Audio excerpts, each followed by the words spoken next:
Marcos Zanetti ajustou o colarinho de sua camisa polo branca e checou o Rolex pela terceira vez em 5 minutos.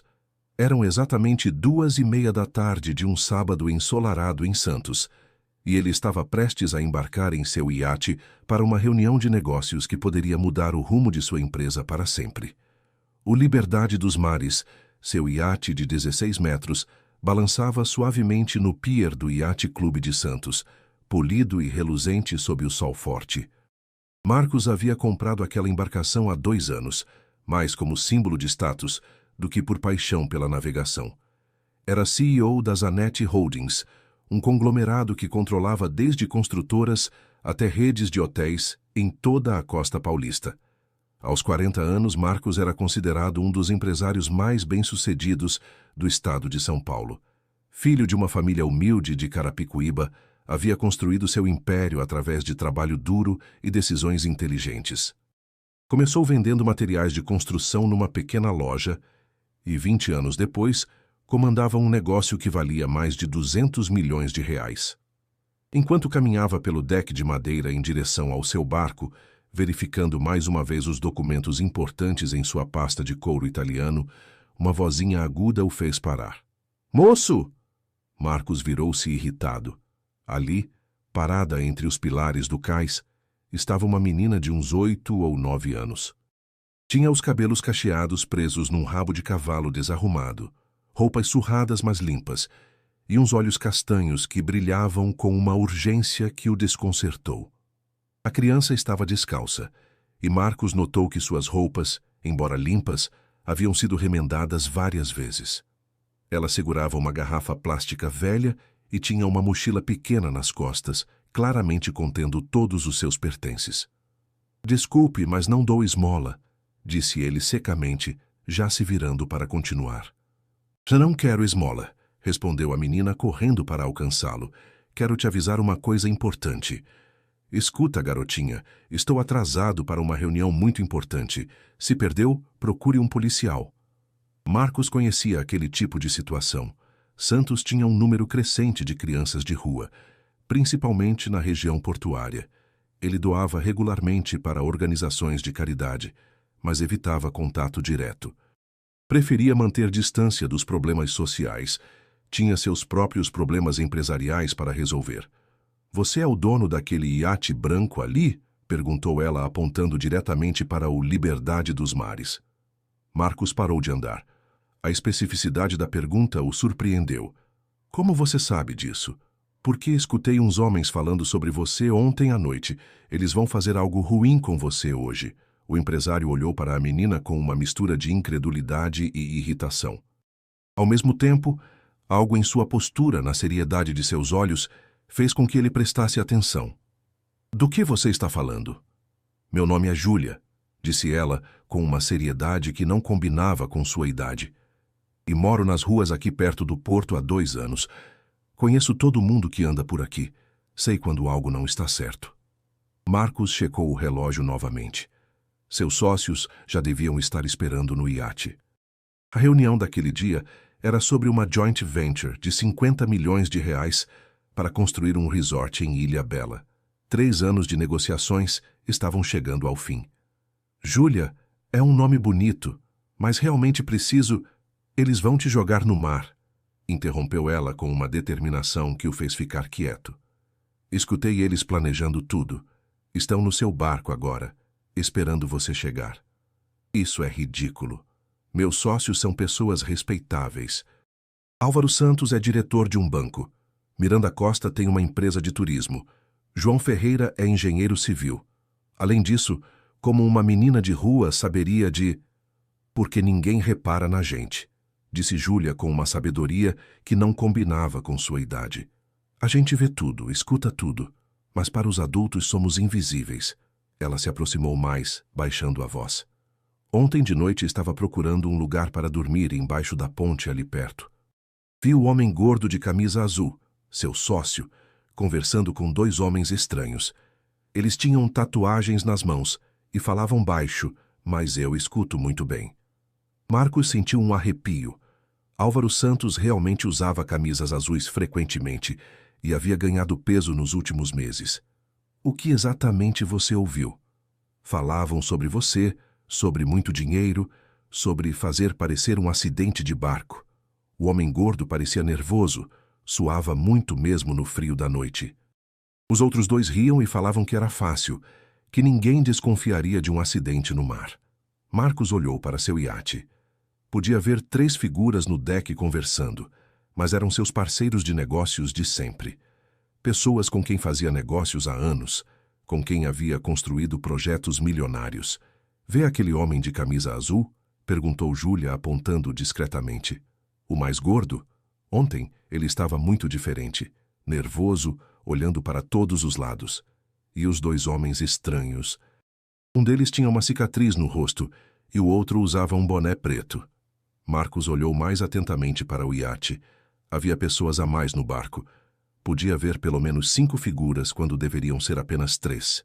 Você tem certeza do que ouviu? Júlia assentiu gravemente. Tenho ouvido muito boa. Quando se vive na rua, aprende a escutar as coisas importantes para sobreviver. E aqueles homens estavam falando sobre te matar. A menina tirou da mochila um caderninho velho e rabiscado. Escrevi tudo aqui. As horas como eles eram, o que falaram. Minha professora da rua me ensinou a escrever.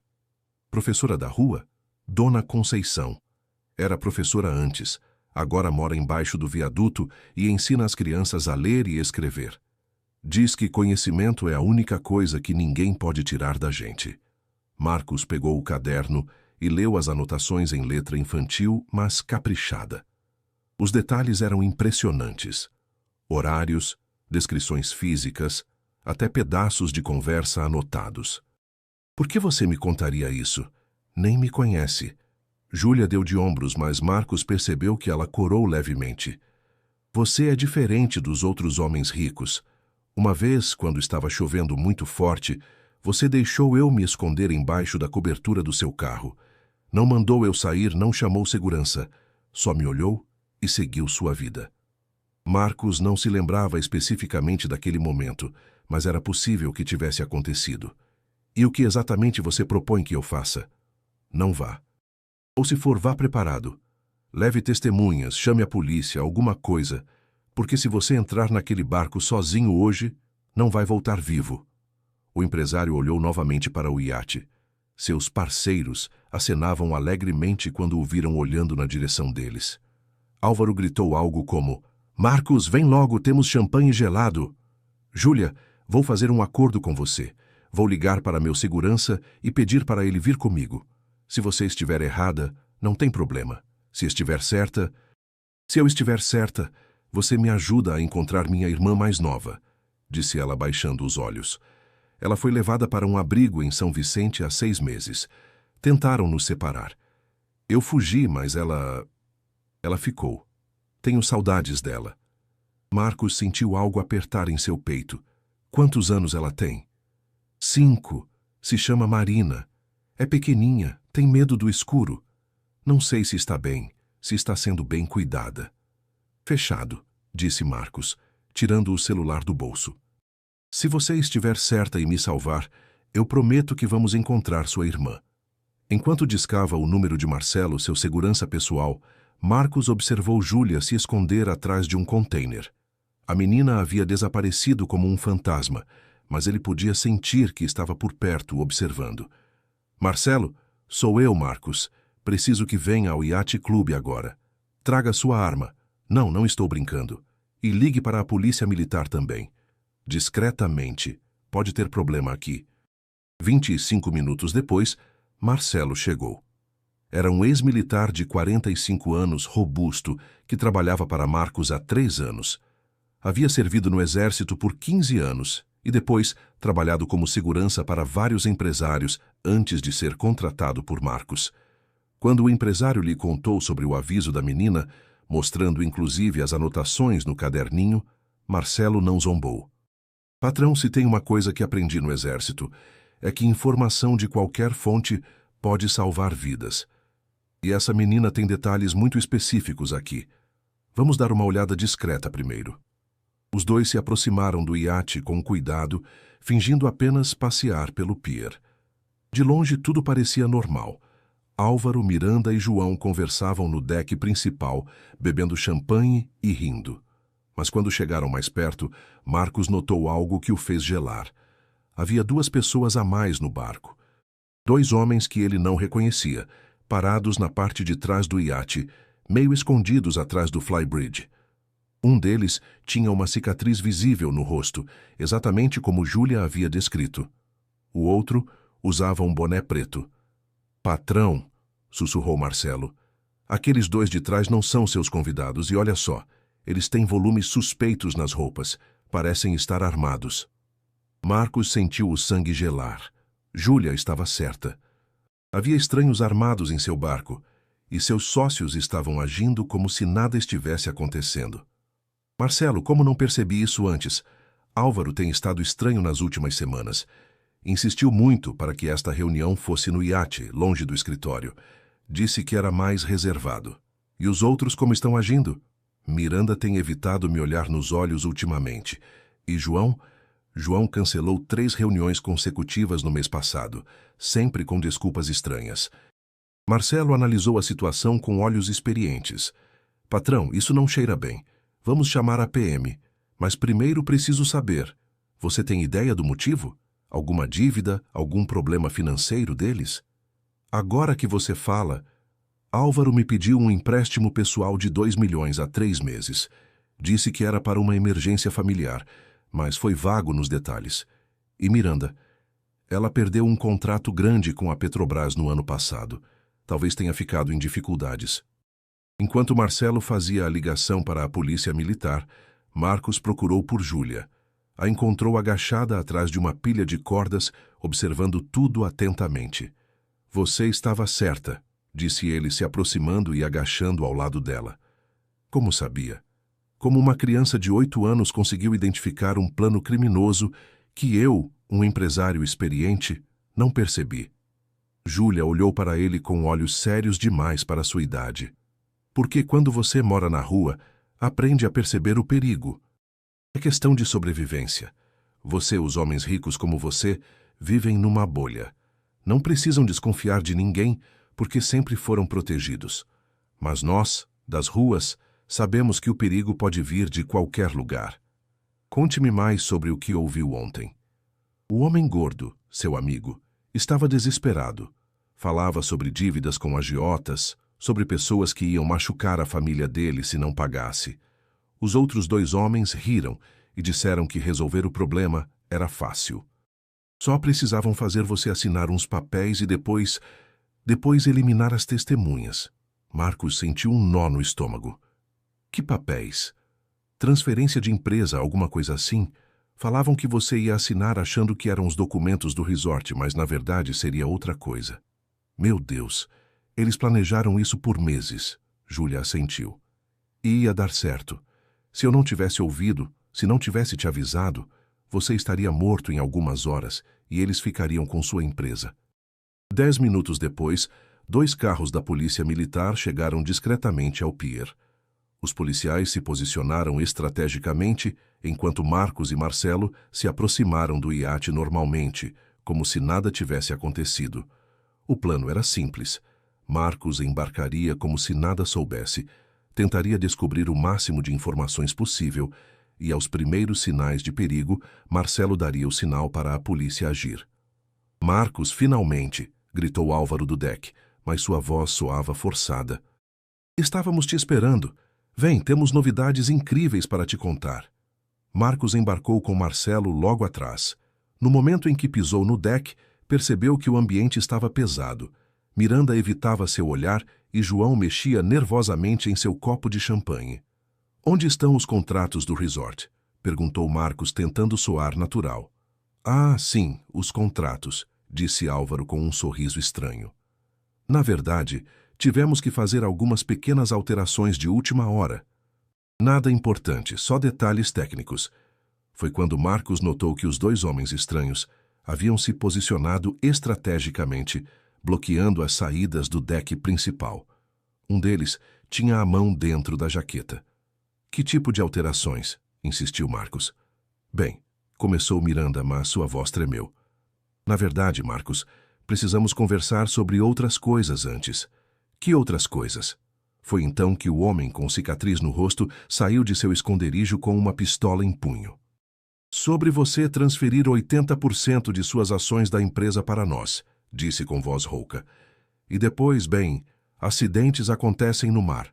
O segundo homem também sacou sua arma, apontando diretamente para Marcos. Marcelo imediatamente se posicionou, mas estava em desvantagem numérica. Vocês enlouqueceram? Disse Marcos, genuinamente chocado apesar de ter sido avisado. Álvaro, Miranda, João, vocês são meus parceiros há anos. Como puderam planejar isso? Marcos, disse Álvaro com lágrimas nos olhos, me desculpe, mas estou com uma dívida de 5 milhões com agiotas. Eles ameaçaram matar minha esposa e meus filhos. Não tive escolha. E eu perdi tudo no ano passado, acrescentou Miranda. A empresa faliu, fiquei devendo para todo mundo. Quando o Álvaro me procurou com essa proposta, parecia a única saída. E você, João? Perguntou Marcos, sentindo-se traído. João baixou a cabeça envergonhado. Minha filha tem leucemia. O tratamento custa 300 mil reais. O plano de saúde não cobre tudo. Preciso do dinheiro, Marcos. Vocês poderiam ter me procurado, eu os ajudaria. Sempre fomos parceiros, sempre... Como? Explodiu Álvaro. Pedindo caridade? Admitindo que somos fracassados enquanto você continua rico e bem-sucedido? Prefiro roubar sua empresa a implorar por ajuda. Foi então que os policiais entraram em ação. Polícia, larguem as armas. Mãos para o alto. O que se seguiu foi um caos. Os dois criminosos tentaram usar Marcos como escudo, mas Marcelo estava preparado. Houve luta corporal, gritos, e 3 tiros foram disparados antes que os bandidos fossem dominados. Um deles foi atingido no ombro. O outro se rendeu quando viu que estava cercado. Álvaro, Miranda e João foram presos imediatamente, chorando e implorando perdão. 2 horas depois, na delegacia, Marcos descobriu toda a verdade. A investigação revelou que seus sócios haviam planejado o crime durante 6 meses. Álvaro estava sendo ameaçado por agiotas há 1 ano e havia convencido os outros a participarem do plano. Haviam contratado os 2 criminosos por 100 mil reais para executar o assassinato e fazer parecer um acidente náutico. Os documentos falsificados já estavam prontos. Marcos assinaria pensando que eram os contratos do resort, mas, na verdade, transferiria o controle de sua empresa. Depois seria jogado ao mar com pesos amarrados aos pés, longe da costa. Se não fosse por aquela menina, disse o delegado, seria um caso arquivado como acidente. Ninguém desconfiaria. Quando saiu da delegacia já era noite. Marcos procurou por Júlia e a encontrou sentada na mesma pilha de cordas onde se havia escondido antes, ao lado de uma fogueira pequena onde aquecia uma lata de sardinha. Júlia? Ela levantou o olhar.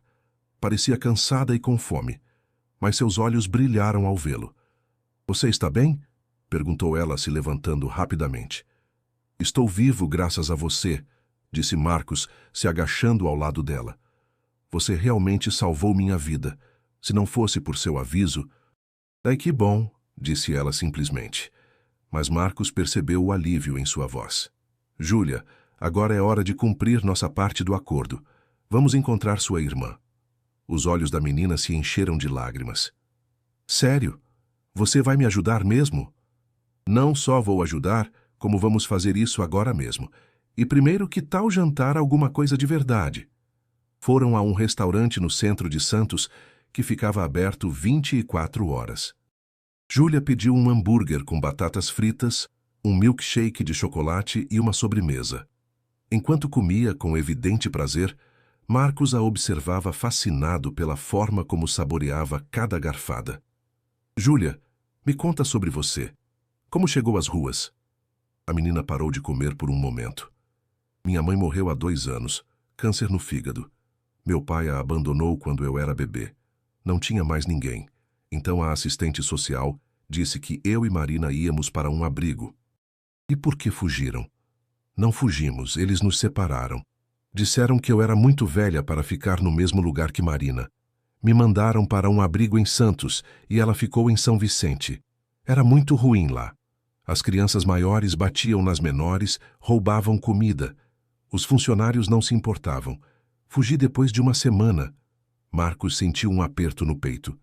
E desde então vive sozinha na rua? Não sozinha. Tem outros meninos e meninas como eu. A gente se ajuda. Tem a Dona Maria que nos dá comida às vezes, e o seu José da oficina que deixa a gente dormir lá quando está muito frio. E tem Dona Conceição, que nos ensina a ler. Você sente falta da escola? Sinto. Gostava de estudar. Era boa em matemática e português, mas sem endereço, sem documentos, é difícil conseguir vaga. Júlia terminou de comer e olhou para Marcos com esperança. E agora? Como vamos encontrar Marina? Agora vamos usar todos os meus contatos. Tenho advogados, detetives particulares, assistentes sociais conhecidas. Vamos revirar São Vicente até encontrá-la. Na segunda-feira de manhã, Marcos cancelou todos os compromissos e se dedicou integralmente à busca pela irmã de Júlia. Contratou 2 detetives particulares e acionou sua advogada especialista em direito da criança. Dr. Fernanda Oliveira era reconhecida como uma das melhores advogadas de família do estado. Quando Marcos lhe contou a história, ela imediatamente se interessou pelo caso. Marcos, casos como este são mais comuns do que imaginamos. O sistema de proteção à criança no Brasil ainda tem muitas falhas. Irmãos são separados constantemente e o acompanhamento é deficiente. Quanto tempo pode levar para encontrarmos Marina? Se ela está realmente num abrigo oficial em São Vicente, posso rastreá-la em 48 horas. Se foi adotada ou transferida para outro local, pode ser mais complicado. Durante a espera, Marcos levou Júlia para fazer exames médicos completos. A menina estava desnutrida e tinha deficiência de vitaminas, mas não havia nada grave. Também compraram roupas novas, material escolar e brinquedos. A primeira boneca que Júlia tinha desde que perdeu a mãe. Por que está fazendo tudo isso? Perguntou Júlia enquanto experimentava um vestido novo numa loja do shopping. Porque você salvou minha vida, respondeu Marcos. E porque toda criança merece ter chance de ser feliz. Mas depois que encontrar Marina, você vai esquecer da gente? A pergunta pegou Marcos de surpresa. Por que acha isso? Porque é o que os adultos sempre fazem. Ajudam um pouquinho e depois vão embora. Marcos se ajoelhou na frente dela. Júlia, olha para mim. Prometo uma coisa. Não vou esquecer de vocês. Nunca. Vocês duas vão ter uma família de verdade. Como? Ninguém adota crianças grandes. E irmãos separados, então? Quem falou em adoção por outros? E se eu adotasse vocês duas? Júlia arregalou os olhos. Sério? Sério. Tenho uma casa grande, dinheiro suficiente para criar vocês bem. E, sinceramente, minha vida estava muito vazia antes de te conhecer. As lágrimas rolaram pelo rosto da menina. Mas você nem me conhece direito. Conheço o suficiente. Sei que você é corajosa, inteligente, leal. Sei que se arrisca para proteger pessoas que nem conhece. Sei que cuida dos amigos da rua. Essas são as qualidades que importam. Na quinta-feira, Dr. Fernanda ligou com notícias. Marcos, encontramos Marina. Ela está no Lar Esperança, em São Vicente. É um abrigo pequeno, mas bem cuidado. Como ela está? Segundo o relatório, está bem fisicamente, mas tem demonstrado sinais de depressão. Chora muito, não brinca com outras crianças, pergunta constantemente pela irmã mais velha. Podemos visitá-la hoje? Posso agendar para amanhã de manhã, mas Marcos, preciso alertá-lo. O processo de adoção pode ser longo, especialmente para um homem solteiro querendo adotar 2 irmãs. Quanto tempo? De 6 meses a 2 anos, dependendo de vários fatores. Naquela noite, Marcos conversou com Júlia sobre a situação. Encontramos sua irmã. Amanhã vamos vê-la. Júlia gritou de alegria e se atirou nos braços dele. Marina, minha Marina, como ela está? Onde estava? Está bem? Calma, calma, disse Marcos rindo. Ela está num abrigo bom, está sendo bem cuidada, mas, segundo a assistente social, está triste porque sente sua falta. Eu sabia que ela estava pensando em mim também. Júlia, há uma coisa que preciso te contar. O processo para adotar vocês duas pode demorar. Talvez alguns anos. O sorriso da menina murchou. Anos? Mas isso é muito tempo. Eu sei. Mas enquanto isso, Vou fazer tudo o que puder para ficar perto de vocês. Talvez possam vir morar comigo como acolhimento temporário. O que é isso? É quando uma pessoa cuida de crianças enquanto o processo oficial acontece. Seria como se vocês fossem minhas filhas, mas sem os papéis prontos ainda. Júlia pensou por um momento. E se você mudar de ideia? Se cansar de nós? Marcos pegou suas mãozinhas. Júlia, olha nos meus olhos. Prometo para você que não vou mudar de ideia. Prometo que vou lutar por vocês duas até conseguir adotá-las oficialmente. Prometo que vocês vão ter uma família de verdade. Na sexta-feira de manhã, foram ao Lar Esperança em São Vicente. Era um prédio simples, mas bem cuidado, com um jardim cheio de brinquedos e crianças brincando. Quando entraram na sala da diretora, Júlia estava tremendo de ansiedade. E se ela não se lembra de mim? E se não quer mais me ver? Ela vai lembrar, assegurou Marcos. Irmãs não esquecem umas das outras. Dona Isabel, a diretora do abrigo, era uma mulher de 50 anos com olhos bondosos. Júlia, não é? Marina fala de você todos os dias. Vamos chamá-la. Alguns minutos depois, a porta se abriu e uma garotinha pequena entrou hesitante.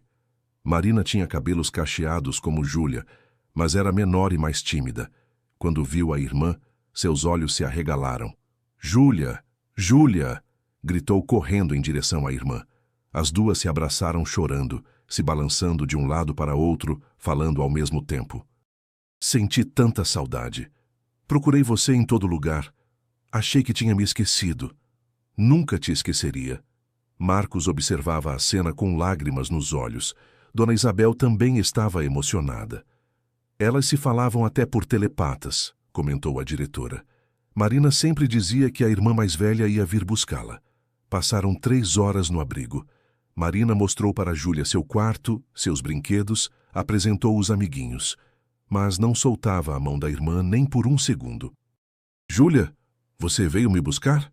Perguntou Marina quando estavam sozinhas no jardim. Vim sim, e este é o Marcos. Ele vai nos ajudar a ficar juntas de novo. Marina olhou para Marcos com curiosidade.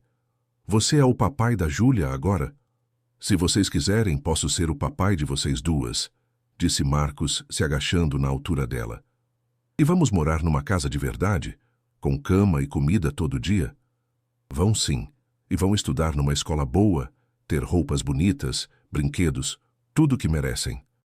Marina olhou para Júlia. É verdade? É verdade, Marininha. O Marcos é uma pessoa boa. Ele me salvou e agora vai salvar nós duas. O processo de acolhimento temporário levou 2 meses para ser aprovado. Durante esse tempo, Marcos visitava as meninas 3 vezes por semana. Levava presentes, passeava com elas, ajudava Júlia com a lição de casa que havia começado a fazer novamente. Também se preparou para recebê-las em casa. Comprou uma mansão em Alphaville com 5 quartos, piscina e um jardim enorme. Contratou uma governanta carinhosa, Dona Carmen, que havia criado 4 filhos e adorava crianças. Reformou 2 quartos especialmente para as meninas. O de Júlia tinha uma mesa de estudos, estantes cheias de livros e paredes lilás. O de Marina era decorado com personagens de desenhos animados e tinha uma casinha de boneca de verdade. Quando finalmente chegou o dia da mudança, em dezembro, estava chovendo. Marcos dirigiu até São Vicente com o coração disparado. Meninas, estão prontas para conhecer a nova casa de vocês? Júlia e Marina estavam abraçadas no banco de trás, com suas poucas roupas numa mala emprestada do abrigo. Estou nervosa, admitiu Júlia. Por quê? E se não dermos certo? E se você perceber que cuidar de 2 crianças é muito trabalho? Marcos parou o carro na estrada e se virou para elas. Júlia, Marina, escutem bem. Vocês duas mudaram minha vida completamente. Antes de conhecê-las, eu vivia só para trabalhar. Tinha dinheiro, mas não tinha família, não tinha amor, não tinha propósito. Agora sei exatamente para que serve minha vida. Sério? Perguntou Marina, com seus 5 anos de idade. Sério. A casa, o dinheiro, os carros, nada disso me fazia feliz. Mas vocês me fazem sorrir todos os dias. Fazem meu coração ficar quentinho. Fazem eu ter vontade de ser uma pessoa melhor. Então você realmente quer ser nosso pai? Perguntou Júlia. Mais do que qualquer coisa no mundo. A casa em Alphaville era ainda maior do que as meninas haviam imaginado. Quando entraram, ficaram de boca aberta olhando para o hall de entrada com uma escada curvada e um lustre de cristal. Meu Deus! Sussurrou Júlia. É como num filme. Marina correu em direção à escada. Posso subir? Claro que pode. Esta é a casa de vocês agora. Dona Carmen as recebeu com um abraço caloroso e biscoitos recém-saídos do forno. Era uma senhora de 60 anos, avó de 8 netos que imediatamente se apaixonou pelas meninas. Que lindezas, disse ela. Já preparei um lanche gostoso para vocês. E depois vamos conhecer os quartos. Quando Júlia viu seu quarto, começou a chorar. É meu mesmo? Só meu? Só seu. Escolha as cores, os móveis, tudo. Está no seu nome. Marina ficou extasiada com a casinha de bonecas.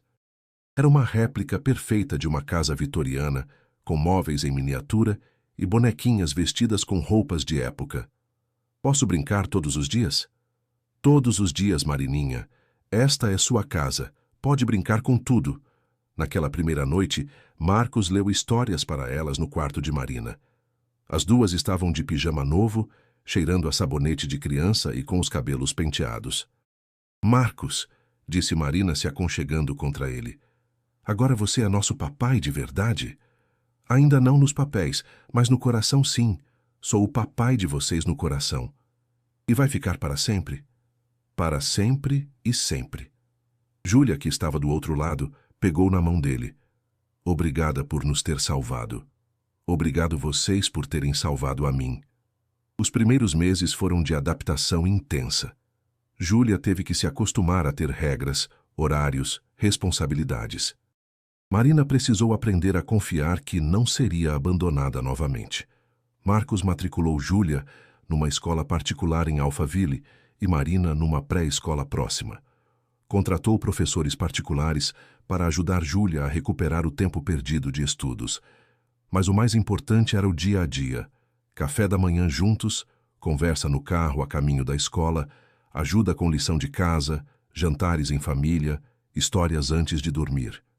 Façam uma brincadeira com quem está lendo nos comentários, sugeriu Júlia um dia. Escrevam família escolhida, quem entendeu nossa história até aqui. 6 meses depois da mudança, o processo de adoção estava avançando bem. Dr. Fernanda havia conseguido agilizar muitos procedimentos, e Marcos havia passado em todas as avaliações psicológicas e sociais. O juiz quer fazer uma audiência com as meninas na semana que vem, informou a advogada. É praxe ouvir a opinião das crianças em processos de adoção. Elas estão preparadas? Sim, conversamos várias vezes. Elas sabem o que esperar. A audiência foi na Vara da Infância de Barueri. O juiz Dr. Roberto Silva era conhecido por ser criterioso, mas justo em casos de adoção. Júlia, disse o juiz, você tem 9 anos agora e pode expressar sua opinião. Quer ser adotada pelo Sr. Marcos? Quero sim, senhor juiz. Ele já é meu pai. Só faltam os papéis. Por quê? Porque ele cuida de mim, me protege, me ensina coisas. Ele me ama de verdade, não por obrigação. E Marina, você também quer? Marina, agora com 6 anos, assentiu energicamente. Quero. O papai Marcos é o melhor papai do mundo. Por que acha isso? Porque ele lê historinhas para mim, me leva na escola, faz panqueca no domingo e nunca grita, nunca bate. Ele é carinhoso. O juiz sorriu. Marcos, você compreende a responsabilidade que está assumindo? Adotar 2 crianças é um compromisso para a vida toda. Compreendo perfeitamente, Excelência, e é o que mais quero na vida. Estas meninas me deram um propósito, um motivo para ser uma pessoa melhor. Muito bem. Com base em todos os laudos e avaliações, defiro a adoção. Júlia e Marina agora são oficialmente Júlia Zanetti e Marina Zanetti. As meninas gritaram de alegria e correram para abraçar Marcos. Na plateia, Dona Carmen chorava de emoção. Fizeram uma festa na casa para comemorar. Convidaram as funcionárias do abrigo, Dr. Fernanda, alguns vizinhos que haviam se tornado amigos e até Dona Conceição, a professora da rua que havia ensinado Júlia a escrever. Obrigada por ter salvado minha aluna, disse Dona Conceição para Marcos. Obrigado você por ter ensinado ela a escrever. Se não soubesse, talvez não tivesse conseguido anotar o que ouviu naquela noite. 2 anos depois, Júlia, agora com 11 anos, estava no 6º ano e era uma das melhores alunas da turma. Marina, com 8 anos, havia descoberto talento para a pintura e frequentava aulas de arte aos sábados. Marcos havia mudado completamente sua rotina. Ainda dirigia a empresa, mas delegava muito mais responsabilidades. Priorizava estar presente na vida das filhas, reuniões escolares, apresentações, aniversários de amiguinhas. Pai, disse Júlia uma noite enquanto faziam a lição de matemática juntos, você se arrepende de ter nos adotado? Por que pergunta isso? Porque hoje a professora falou sobre sacrifício, sobre como adultos às vezes abrem mão de coisas importantes pelos filhos. Você abriu mão de muitas coisas por nossa causa. Marcos parou o que estava fazendo e olhou para ela. Júlia, quer saber de uma coisa? Eu não abri mão de nada importante. Na verdade, ganhei tudo o que realmente importa. Como assim? Antes de conhecer vocês, eu tinha muito dinheiro, mas estava completamente sozinho. Trabalhava 16 horas por dia, não tinha amigos de verdade, não tinha família. Acordava todos os dias sem saber por que estava vivo. E agora? Agora acordo feliz. Sei exatamente por que estou vivo. Para cuidar de vocês, para vê-las crescer, para ser o melhor pai que consigo ser. Marina apareceu na porta do escritório de pijama, segurando sua boneca favorita. Pai, não consigo dormir. Por que não, princesa? Tive um pesadelo. Sonhei que você tinha ido embora e a gente estava na rua de novo. Marcos a pegou no colo. Quer que eu conte um segredo? Quero. Eu jamais vou embora. Nem se você fizer coisas erradas, nem se brigarmos, nem se ficarem adolescentes chatas. Jamais. Sou o pai de vocês para sempre. Para sempre e sempre. Para sempre e sempre e mais um dia. Marina sorriu e se aninhou contra ele. Então tá bom. 5 anos depois, Júlia estava terminando o ensino médio e havia sido aceita na Faculdade de Direito da USP. Queria se especializar em direitos da criança e do adolescente. Pai, quero trabalhar com crianças em situação de risco, como eu fui um dia. É uma decisão muito nobre, tem meu apoio total. Marina, aos 13 anos, havia se tornado uma artista talentosa. Suas pinturas já haviam sido expostas em 2 mostras de arte de Alphaville. Marcos, agora com 52 anos, havia expandido seus negócios para incluir projetos sociais. Criou uma ONG chamada Segundo Chance, que ajudava crianças de rua a encontrar famílias adotivas. Quantas crianças já conseguimos colocar em famílias? Perguntou Júlia durante um jantar. 147, respondeu Marcos orgulhoso. E outras 200 estão em processo. E tudo começou comigo avisando você sobre o perigo no iate, disse Júlia sorrindo. Tudo começou com você sendo corajosa e decidindo fazer o que era certo, mesmo sem conhecer-me. 10 anos depois, a formatura de Júlia em Direito foi um momento emocionante. Aos 21 anos, ela havia se tornado uma jovem determinada e brilhante. Pai, quero te fazer uma pergunta, disse ela após a cerimônia. Diga. Se você pudesse voltar no tempo para aquele dia no iate, mudaria alguma coisa? Marcos pensou por um momento.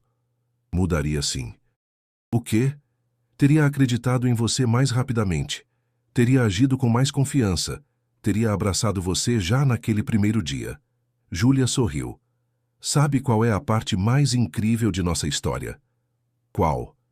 É que eu fui lá apenas para te avisar sobre o perigo. Nunca imaginei que ganharia uma família. Nunca imaginei que você se tornaria meu pai de verdade. E eu nunca imaginei que uma menininha de 8 anos me ensinaria o que realmente importa na vida. Marina, agora com 18 anos, havia acabado de ser aceita na Escola de Belas Artes da USP. Pai, quando crescer, quero abrir uma escola de arte para crianças carentes, como forma de retribuir tudo o que você fez por nós. Vocês não me devem nada, disse Marcos. Eu é que devo tudo a vocês. 15 anos depois. A ONG Segundo Chance havia se tornado uma das maiores organizações de proteção infantil do estado de São Paulo. Júlia, agora uma advogada conceituada, era a diretora jurídica. Marina dirigia o programa de arte-terapia para crianças traumatizadas. Marcos, aos 67 anos, havia se tornado uma referência nacional em adoção e proteção infantil. Recebia convites para palestrar em universidades e congressos. Pai, disse Júlia durante uma reunião da ONG, temos uma proposta do governo federal para expandir o programa nacionalmente. Significa que vamos conseguir ajudar ainda mais crianças? Sim, podemos abrir núcleos em todos os estados. Seria o maior programa de adoção do país. Então aceito. Sempre aceito qualquer coisa que pode ajudar mais crianças a encontrar famílias. Naquela noite, os três jantaram juntos como faziam toda sexta-feira, desde que as meninas eram pequenas. Era uma tradição que jamais haviam quebrado. Sabe de uma coisa? Disse Marina. Às vezes penso no que seria de nossas vidas se Júlia não tivesse ouvido aquela conversa na rua. Eu estaria morto, disse Marcos simplesmente. E vocês duas provavelmente ainda estariam no sistema de proteção. Talvez nunca tivessem se reencontrado. É assustador pensar nisso, disse Júlia. Como um momento pode mudar tudo. Mas mudou para melhor, disse Marina. Ganhamos um pai, uma família, uma casa, educação, oportunidades. E eu ganhei 2 filhas incríveis e um propósito na vida, acrescentou Marcos. Para sempre? Perguntou Marina, repetindo a pergunta que fazia desde criança. Para sempre e sempre mais um dia, responderam Marcos e Júlia em uníssono, mantendo viva a tradição que os unia há quase 20 anos. 20 anos depois, o auditório do Centro de Convenções de São Paulo estava lotado. Marcos, agora com 72 anos, estava prestes a receber o Prêmio Nacional de Direitos Humanos pela sua contribuição à proteção infantil. Júlia, aos 41, era agora promotora de justiça especializada em direitos da criança. Marina, aos 38, era uma artista reconhecida nacionalmente e dirigia uma rede de escolas de arte para crianças carentes. Quando Marcos subiu ao palco para receber o prêmio, olhou para a plateia e encontrou suas 2 filhas na primeira fileira. Júlia estava grávida de seu primeiro filho, que se chamaria Marcos em homenagem ao avô. Marina havia se casado no ano anterior e também estava esperando um bebê. Este prêmio não é meu, começou Marcos em seu discurso. É de 2 meninas que mudaram minha vida há 20 anos. Uma me salvou da morte e a outra me ensinou o que é amor incondicional. A plateia aplaudiu emocionada. Júlia e Marina me mostraram que família não é apenas sangue. É escolha, é compromisso, é amor que cresce todos os dias, mesmo quando, especialmente quando, as coisas ficam difíceis. Fez uma pausa, procurando as palavras.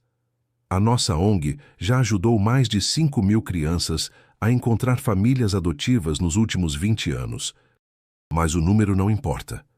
Importa que cada uma dessas crianças agora tem o que toda criança merece, alguém que acorda todo dia feliz por ela existir. Depois da cerimônia, os 3 foram jantar no mesmo restaurante onde Marcos havia levado Júlia pela primeira vez 20 anos atrás. Pai, disse Júlia, tenho uma pergunta que sempre quis fazer, mas nunca tive coragem. Diga, você se casaria de novo? Ainda tem tempo de encontrar alguém especial. Marcos sorriu. Filha, eu já tenho minha família perfeita. Vocês 2 são tudo o que preciso. E agora vou ter netos para mimá-los e ensinar todas as coisas erradas. Tem certeza? Não sente falta de um relacionamento amoroso? Sabe qual é o maior amor da minha vida? Ver vocês felizes, ver que se tornaram mulheres incríveis, profissionais brilhantes, pessoas bondosas. Este é o amor que preenche meu coração completamente. Marina pegou a mão do pai. Nós também te amamos, pai. Mais do que palavras podem expressar. E nossos filhos vão crescer sabendo que têm o melhor avô do mundo, acrescentou Júlia. 25 anos depois, Marcos estava sentado no jardim de sua casa em Alphaville, observando seus 4 netos brincarem na piscina. Pedro e Ana, filhos de Júlia, tinham 8 e 6 anos. Carla e Miguel, filhos de Marina, Tinham 7 e 5 anos. Júlia havia se tornado desembargadora e era considerada uma das maiores autoridades do país em direito da infância. Marina era proprietária de uma rede de 15 escolas de arte espalhadas pelo Brasil. A ONG Segundo Chance havia ajudado mais de 10.000 crianças em seus 25 anos de existência e agora operava em todos os estados brasileiros. "Vovô", gritou Pedro da piscina, "conta aquela história de como você conheceu a vovó Júlia." "Vovó Júlia não é minha avó", corrigiu Ana. "É minha mãe, você é que está confuso." "Eu sei, mas ela é como uma vovó porque cuidou do vovô quando ele estava em perigo." Marcos riu. Para os netos, a história de como havia conhecido Júlia havia se tornado uma lenda familiar, contada e recontada em todas as reuniões familiares. "Vem cá, cambada", disse Marcos. "Vou contar de novo como uma menininha de 8 anos salvou a vida do vovô e ganhou uma família." As 4 crianças correram para se sentar ao redor dele na grama, ainda pingando água da piscina. "Era uma vez", começou Marcos com o mesmo tom de voz que usava havia 25 anos, "um homem muito rico, mas muito sozinho, que estava prestes a entrar num barco onde pessoas más queriam fazer mal a ele. E então apareceu a tia Júlia", gritou Miguel, que já conhecia a história de cor. "E ela era pequeninha, mas muito corajosa", completou Carla. "E ela salvou o vovô e ele salvou ela de volta", disse Ana. "E eles viraram família para sempre", terminou Pedro. "E todos viveram felizes para sempre", concluiu Marcos, abraçando os 4 netos. Júlia e Marina observavam a cena da varanda, abraçadas. "Sabe o que penso às vezes?", disse Marina. "Que aqueles homens que queriam fazer mal ao pai sem saber fizeram o maior favor de nossas vidas." "Como assim?" "Se não fosse por eles, você nunca teria encontrado o pai naquele dia. Nós 3 nunca teríamos nos tornado família. Todos esses anos de amor, todas as crianças que ajudamos através da ONG, todos esses momentos felizes, nada disso teria existido." Júlia pensou por um momento. "É verdade. O que era para ser nossa destruição se tornou nossa salvação. E o que era para ser a morte do pai se tornou o nascimento de nossa família. Acho que essa é a verdadeira magia da vida", disse Júlia. "Como as coisas ruins podem se transformar em coisas maravilhosas quando encontramos pessoas certas no momento certo. E quando temos coragem de fazer o que é certo, mesmo sem saber o que vai acontecer depois." Marcos olhou para as 2 filhas na varanda e sorriu. Aos 77 anos, cercado por sua família, vendo seus netos crescerem felizes e saudáveis, sabia que havia vivido uma vida plena. 25 anos atrás, uma menininha de 8 anos havia arriscado sua própria segurança para avisar um estranho sobre um perigo. Aquele ato simples de coragem havia gerado ondas que se espalharam por décadas. 10.000 crianças haviam encontrado famílias através da ONG. Centenas de famílias haviam sido formadas. 2 gerações de crianças haviam crescido amadas e protegidas. E tudo havia começado com uma criança de rua que escolheu ser heroína quando ninguém estava olhando. "Vovô", disse Pedro, interrompendo seus pensamentos, "quando eu crescer, também quero salvar pessoas como a tia Júlia salvou você." "E como podemos fazer isso, campeão?" "Ajudando outras crianças que não têm família." "Como vocês fazem na ONG?" "Exato. E sabe por quê?" "Por quê?" "Porque família é a coisa mais importante do mundo e toda criança merece ter uma." "Para sempre?" "Para sempre, e mais um dia", respondeu Marcos, mantendo viva a tradição que havia começado numa lanchonete de Santos 25 anos atrás, quando uma menina de rua corajosa havia mudado o curso de sua vida para sempre. E assim, sob o céu azul de um sábado ensolarado em Alphaville, 4 gerações da família Zanetti celebravam não apenas sua união, mas o poder transformador de um simples ato de bondade. A prova viva de que às vezes os maiores presentes da vida vêm embrulhados nos momentos mais inesperados, e que o amor verdadeiro é aquele que escolhemos construir dia após dia, com pessoas que se tornam nossa família não por sangue, mas por escolha. Fim. Se esta história tocou seu coração, deixe um like e compartilhe com quem você ama. Contem nos comentários. Vocês acreditam que pequenos atos de bondade podem mudar vidas inteiras? De que cidade estão assistindo? E escrevam Família Escolhida se chegaram até o final da história. Sua participação é muito importante para nós. Até a próxima história.